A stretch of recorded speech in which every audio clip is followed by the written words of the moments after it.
story gift that I would like to share with you tonight is a story about a woman who lived to work. Living to work, she would drag herself out of bed for years at 5:30 in the morning.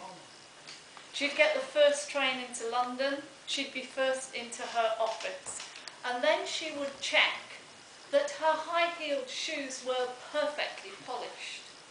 Her smart city suit was spotless, and her hair and her makeup and her nails were immaculate. Now you might think that because she started so early, she would finish early. Oh no. In that world, if you're a success, which she was, you finish very late. She would work through the night, she would work weekends. I know. That woman was me. Oh. So this is a true story. A very true story about a moment on my journey from that world, a very corporate-driven world, to the world that I'm exploring now.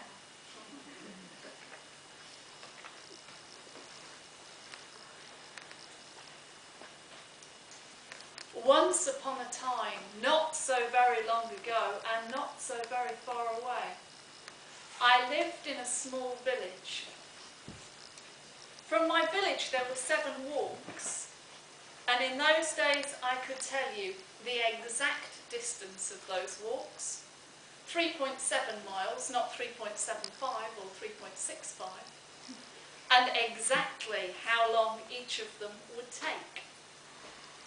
It was important, there were many other things to fit into my day.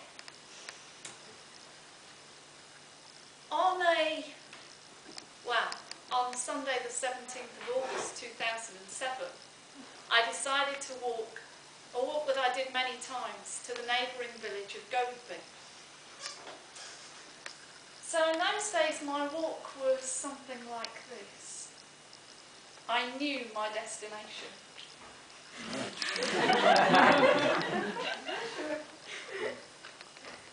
And I made sure I got there by raising my heartbeat and getting all the exercise that I could. So on that particular day I set out and I went along the farm track. I went past the post office and I went down to the ford. Now at the ford there was a decision point.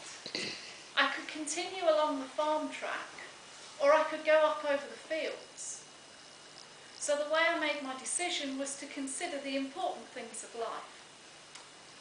How wet was the soil? Would it be muddy to walk through? How high were the crops? Would they be difficult to walk through? And how hot was the sun? Would I prefer the shade of the road? Difficult analytical decisions. I decided to go over the fields. So I'm going out of the valley, I'm climbing up over the fields. I climbed over the first field, walked over the first field. I went through the gate. I went past the muddy pond I never really noticed, over the second field, and I climbed a stile. And I went over the third field and I climbed up to the last stile. Now the stile on the third field was on the top of the ridge. It was the place where I always stopped. I allowed myself to sit on that stile. I could have a drink of water, and I could look down on the other side of the ridge to the valley where the village of Goadby nestled.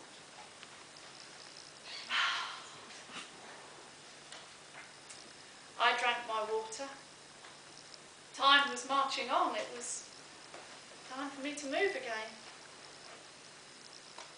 I reached down to get my bag.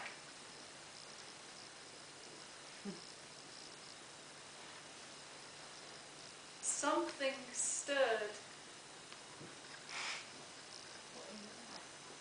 down beneath the stile in the grass.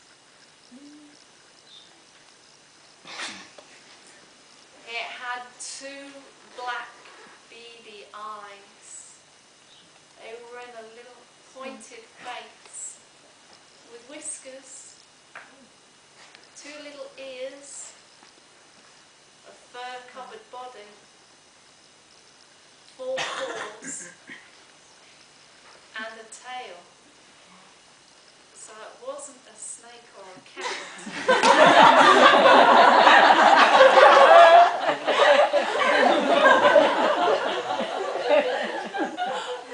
Does anybody else want to guess what it was? A dog. A dog. It's only little. A rat. A husky. It was a mouse. He was down there. He looked at me. I looked at him. He was motionless. I was motionless. He spoke to me, and I listened.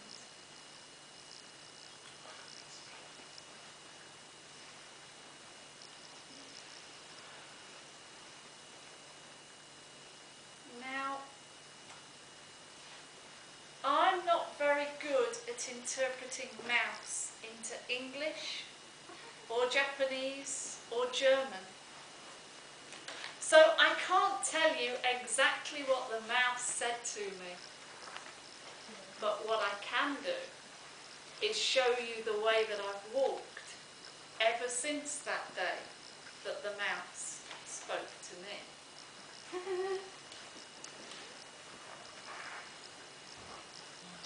I didn't ever get to Goatby.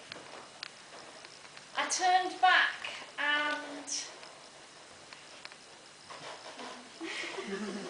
well, it was more of a meander back, really.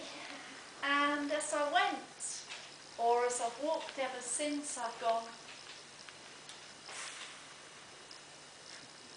and blown kisses to skylarks, or